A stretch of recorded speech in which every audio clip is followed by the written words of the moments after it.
Do you want to create twins who are the antagonists? Well, here's how you can make them better. My credentials? Me!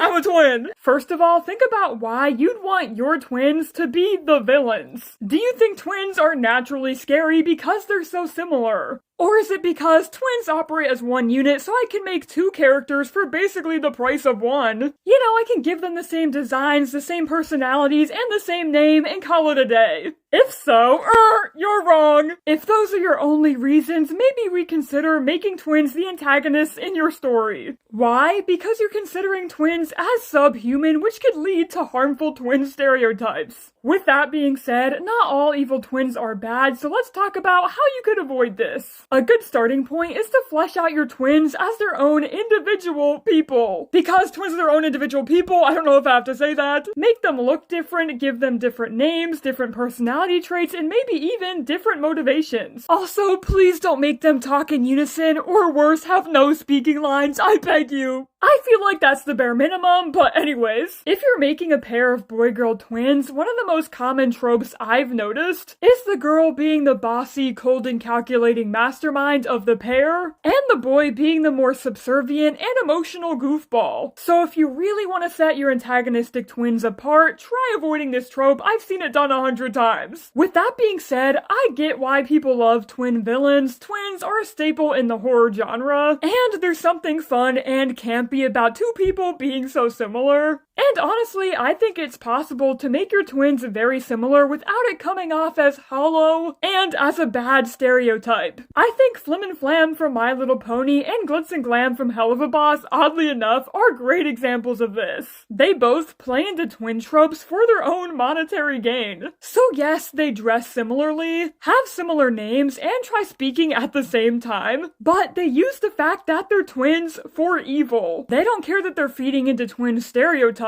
As long as they get money, fame, and fortune, they're good. So their twinness has a deeper reason to be there, and that's why they're great villains. Because no twins are inherently like this, unless there's some major trauma involved that drives them to be so similar and so attached at the hip. That's why I hate twins in media that are similar for the sake of being similar. Because it perpetuates the idea that twins are innately similar, and that they always love being together and they love sharing. Because naturally, they're the same person anyways, which is not true. And coming from a twin who wasn't treated as their own individual person most of the time growing up, it can create a lot of lasting problems. With all of that being said, let me know if you have any questions. I could talk about twins in media all day. I'm very passionate about this.